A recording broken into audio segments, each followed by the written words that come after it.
follows a motor-mouthed outsider offered a chance at a better life, but only if he can successfully deliver a mysterious package across a post-apocalyptic wasteland.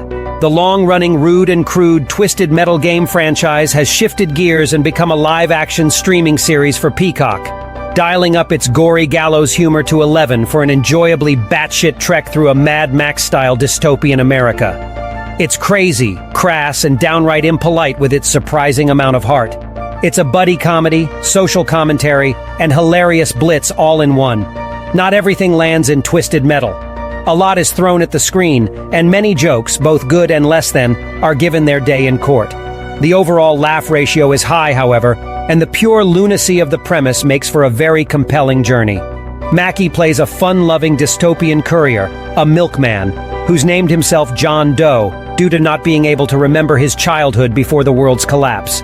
And since we all know Mackie as Sam Wilson, moving from Cap's sidekick to Cap himself, it's fantastic to see him play a doofus. John Doe is definitely a hero, and more than capable behind the wheel. But he's also a flawed bonehead. This not only plays against the persona Mackie has forged in the MCU, but also the Mad Max aesthetic itself. Plus, Twisted Metal effectively weaves in heavier themes of class warfare, racism, and police brutality, making for even more of a subversive swerve. Some of the crucibles that Beatriz's initially silent car thief Quiet endures are fiercely traumatic, as the storytelling skills of Smith and his crew, as previously evidenced in Cobra Kai, blend several disparate tones into a successful through line. It's not seamless, since these styles naturally battle each other, but Twisted Metal still pulls it off. Twisted Metal is absurd and hilarious in exactly the ways you want a dystopian cannonball run to be. Yes, it matches the game's crude humor, but mostly it springboards from there and creates its own dark and warped wasteland sensibilities.